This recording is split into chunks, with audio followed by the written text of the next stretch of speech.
This is my touring bike. It's put together by an Australian company called Vivente by a fellow named Noel McDonald, who's a Australian bike industry stalwart.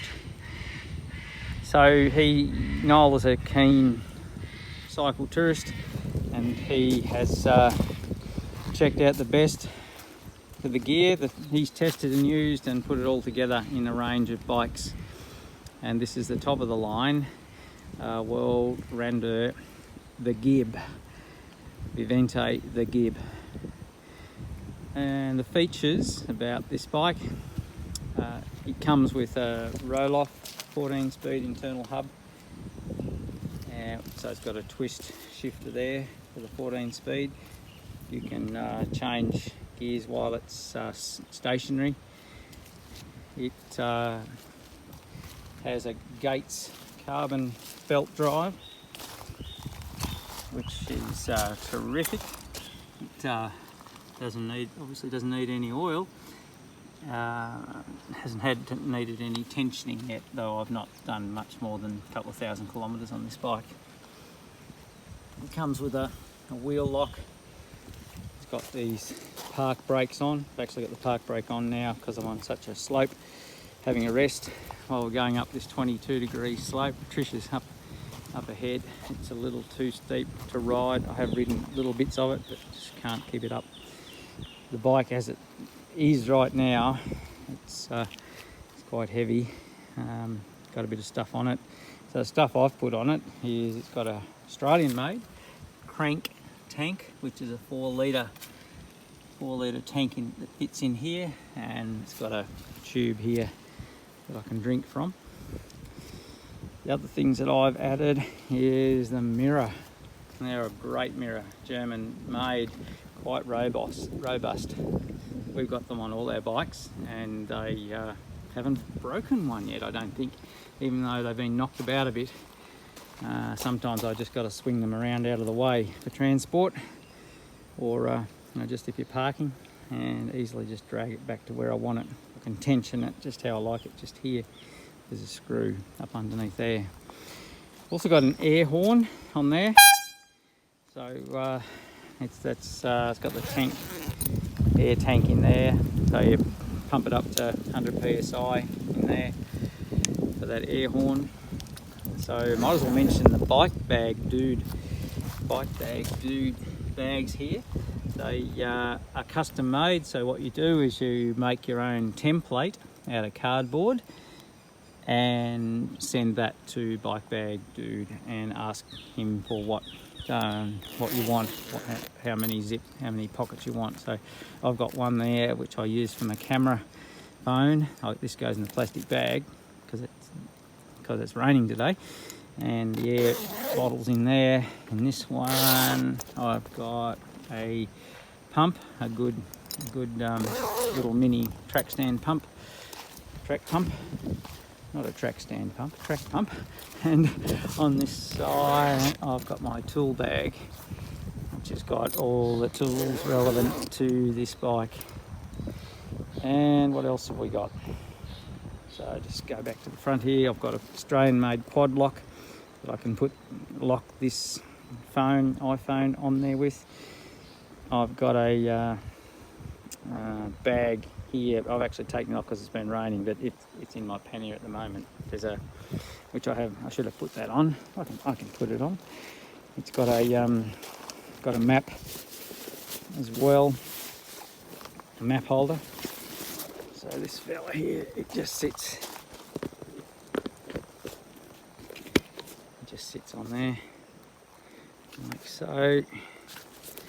And what I got in there's the map thing here, so that the map clips onto there, so in that waterproof pouch we can keep track of where we're going on this bicycle tour. Other things, it's got a generator up the front, so that powers this light, and also there's a lead running right to the back to power the tail light. These are pretty clever. They're German made, I think. They store power in capacitors, so when you stop, the tail light stays on for quite a bit of time. Time and time again, people come up to us and tell us, you've left your tail light on. But all it is the capacitors are stored the power, keep going for a bit. And it's designed like that so that if you're in the city and you come to stoplights, traffic lights, and you're there for a few minutes, you've still got a tail light that's visible and burning.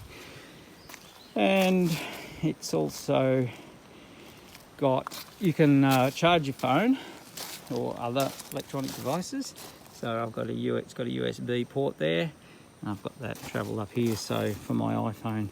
But you can only have the lights on or charging your device. So it's got a switch in behind here. So it's either lights or charge whatever electronic device you've got.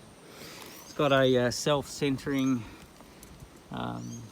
rubber there. That's sort of a little bit useful, but even more useful is something that I've added is a steer stopper.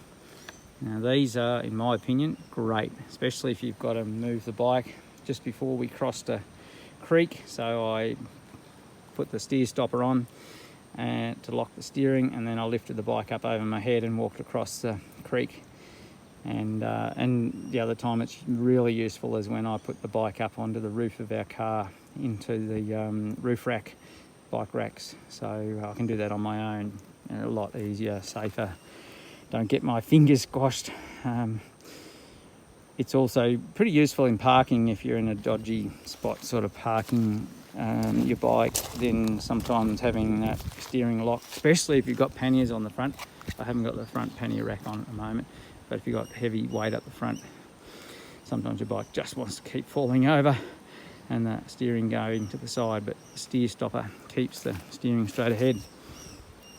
And I'm just looking over the rest of it. I've got another bike bag here, which is usually made to go up the front here, behind the steer stopper. But because the steer stopper's there, I've got it there, and that's fine. And all I've actually got in there in the moment is a water bottle at the moment. And of course we've got the spares in here. And what else? Rear rack, disc brakes. They work great. This is the first time I've really tested them out and doing a terrific job. That stand, I actually put a centre stand on and I took it off. And after talking to Noel, and yeah, the side stand is great, using that all the time. And it's a whole lot lighter than carrying the centre stand too, or a bit lighter. And using the steer stopper, I'm very happy with that setup. And mud guards are great. Oh, we've gone with these sort of pedals, just they're wide and flat because we're having to do a bit of walking as well. Haven't got to have another pair of shoes, and you can, I fell off the bike too many times going really slow when I had the clips on, so I prefer these flat pedals. Here comes a four-wheel drive, hopefully it keeps going. And what else we got? These handlebars here are adjustable, so we can undo the bolt in here, loosen that up, and this can actually move up or down if you want, just for comfort. So I use this front quite regularly, especially in going uphill, up really steep hills, to get the weight more forward. Comes with a wonderful belt. It's a pretty good belt, just for when you're going along, to let pedestrians know that you're coming. And I can't think of anything else. That's about all, I think. That's about all. It's yeah, that's it. The Evento World Grenadier, the Gib. My wife Trish, she has the Lady Gib. It's a smaller frame, and it's got a lower step through sort of a frame, a smaller size frame, and a lighter bike, a little bit lighter bike as well. I think that's about it. Oh, there is something else. My seat. How could I leave my seat out? So that's not the seat that it came with. That's a Cell Anatomica seat. with a Sun Tour seat post. So that's a suspension seat post, and love that setup. It's I find for my rear end, it's great because I've gone away from Lycra, gone away from padding, and just using woolen underwear on these really light shorts, which are wet at the moment. They soon dry. That's about enough, I think. Any questions? Ask away.